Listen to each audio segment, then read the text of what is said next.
राम सीता विवाह मंगलमय आरंभ।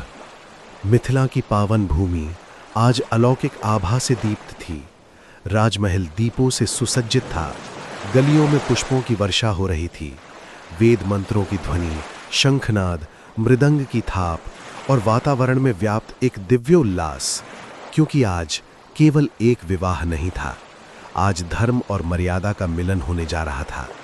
आज विवाह था अयोध्या के राजकुमार श्री राम का और मिथिला की जनक नंदिनी सीता का। जनकपुरी में उत्सव। जनक के महल में अपार हर्ष था। राजा जनक के नेत्रों में प्रसन्नता भी थी और भावुकता भी। उन्होंने आकाश की ओर देखकर कहा, हे ईश्वर, आज मेरी पुत्री को योग्य वर प्राप्त हुआ। धन्य है ये दिवस, धन्य है ये क्षण। नगर की स्त्रियां मंगल गीत गा रही थीं। बालक पुष्प बिखेर रहे थे। वृद्धजन आशीर्वाद दे रहे थे। ऐसा प्रतीत होता था मानो स्वयं देवता अदृश्य रूप में उपस्थित हों। अयोध्या से बारात प्रस्थान। जब विवाह का निमंत्रण अयोध्या पहुंचा तो महाराज दशरथ का हृदय गर्व से भर उठा। उन्होंने तुरंत विवाह की तैयारी का आदेश दिया। चारों ओर उत्सव का वातावरण छा गया। रथ सजाए गए, हाथियों को अलंकारों से सुशोभित किया गया, घोड़ों पर स्वर्ण मालाएं सजाई गईं और फिर शंखनाद के साथ अयोध्या से बारात प्रस्थान हुई। मार्ग में जन जन खड़ा था, एक झलक पाने को, उस राजकुमार की जिसने शिव धनुष को भंग किया था। राम शांत थे। उनके मुख पर विनम्र मुस्कान थी। न कोई गर्व, न कोई अहंकार, केवल सौम्यता, केवल मर्यादा। सीता की भावनाएं। उधर जनकपुरी में सीता अपनी सखियों के बीच बैठी थी। आज उनका हृदय धड़क रहा था, संकोच से भी और आनंद से भी। उन्होंने पहली बार जब राम को स्वयंवर सभा में देखा था, उसी क्षण मन में एक अदृश्य विश्वास जाग उठा था कि यही मेरे स्वामी हैं। उनकी आंखों में प्रेम था, पर वो प्रेम भी मर्यादा से बंधा हुआ। वो जानती थीं ये विवाह केवल दो व्यक्तियों का नहीं, ये दो कुलों का मिलन है, ये दो आदर्शों का संगम है। मंगलाचार और स्वागत। जब बारात मिथिला पहुंची तो शंख, नगाड़े और वीणा की ध्वनि से आकाश गूंज उठा। राजा जनक स्वयं द्वार पर आए। उन्होंने महाराज दशरथ का आलिंगन किया। स्वागत है अयोध्या के महाराज, आज मिथिला धन्य हुई। दोनों राजाओं की आंखों में स्नेह था। ये केवल संबंध नहीं, ये आत्मीयता का बंधन था। मंडप की पवित्रता। विवाह मंडप सुगंधित पुष्पों से सुसज्जित था। चारों ओर वेदियों में अग्नि प्रज्वलित थी। ऋषि मुनि विराजमान थे। महर्षि वशिष्ठ, महर्षि विश्वामित्र सभी इस पावन मिलन के साक्षी थे।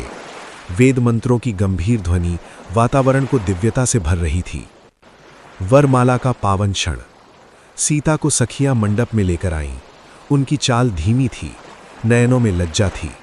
राम पहले से ही वहां उपस्थित थे, अचल, शांत, गंभीर। क्षण ठहर गया, समय मानो थम गया। सीता ने हाथों में वरमाला ली। उनकी उंगलियां हल्के हल्के कांप रही थीं और फिर उन्होंने वो वरमाला राम के गले में डाल दी। सभा में हर्ष का स्वर गूंज उठा, जय जय। राम ने भी सीता को पुष्पमाला पहनाई। ये क्षण इतिहास में अमर हो गया। कन्यादान। राजा जनक ने सीता का हाथ अपने हाथों में लिया। उनकी आवाज भावुक थी, हे राम, ये मेरी पुत्री सीता है। धर्म, स्नेह और मर्यादा से परिपूर्ण है। मैं इसे आपके सुपुर्द करता हूं। उन्होंने सीता का हाथ राम के हाथों में रख दिया। उस क्षण एक पिता का हृदय भीग उठा। राम ने गंभीर स्वर में कहा, पिताश्री, मैं सीता की रक्षा, सम्मान और स्नेह का व्रत लेता हूं। अग्नि साक्षी थी, देवता साक्षी थे। सप्तपदी। अब समय था सप्तपदी का। राम और सीता ने अग्नि के चारों ओर 7 पग लिए। प्रत्येक पग के साथ एक वचन। पहला धर्म पालन का, दूसरा अन्न और जीवन यापन का, तीसरा समृद्धि का, चौथा सुख दुख में साथ का, पांचवा संतान और वंश की मर्यादा का, छठा ऋतुओं की भांति संतुलन का, सातवां जीवन पर्यंत साथ निभाने का। जब 7वां पग पूर्ण हुआ तब वे केवल पति पत्नी नहीं रहे, वे एक आत्मा 2 शरीर बन गए। चारों भाइयों का विवाह। इस पावन अवसर पर केवल राम और सीता ही नहीं, लक्ष्मण का विवाह उर्मिला से, भरत का विवाह मांडवी से, शत्रुघ्न का विवाह श्रुत कीर्ति से संपन्न हुआ। चारों ओर उल्लास छा गया। मिथिला और अयोध्या दोनों राजवंश अब आत्मीय संबंध से जुड़ गए। भावनाओं का संगम। विवाह के पश्चात जब विदाई का समय आया तो सीता की सखियां रो पड़ी। माता सुनैना ने बेटी को गले लगाया। राजा जनक ने संयम बनाए रखा, पर उनकी आंखों में नमी थी। सीता ने चरण स्पर्श किए, धीरे से कहा, पिताश्री, आपका आशीर्वाद ही मेरा संबल है।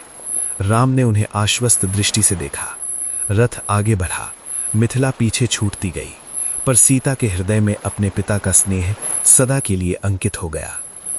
आध्यात्मिक अर्थ। ये विवाह केवल एक सामाजिक संस्कार नहीं था, ये आदर्श दाम्पत्य का प्रारंभ था। राम मर्यादा, संयम और धर्म के प्रतीक, सीता त्याग, समर्पण और शक्ति की प्रतिमूर्ति। दोनों का मिलन मानो पुरुष और प्रकृति का संगम। अग्नि के समक्ष लिए गए वचन आगे चलकर वनवास, संघर्ष और परीक्षा में भी अडिग रहेंगे। समापन। दीपक मंद हो रहे थे, पर हृदयों में आनंद का प्रकाश प्रज्वलित था।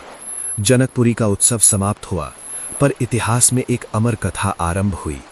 राम और सीता का विवाह सदियों से भारतीय संस्कृति में आदर्श दाम्पत्य का प्रतीक है, जहां प्रेम है पर मर्यादा से बंधा हुआ, जहां शक्ति है पर विनम्रता से युक्त, जहां साथ है तो जीवन पर्यंत अटूट। और इस प्रकार धर्म और प्रेम का ये दिव्य मिलन युगों युगों तक मानवता को मार्ग दिखाता रहेगा।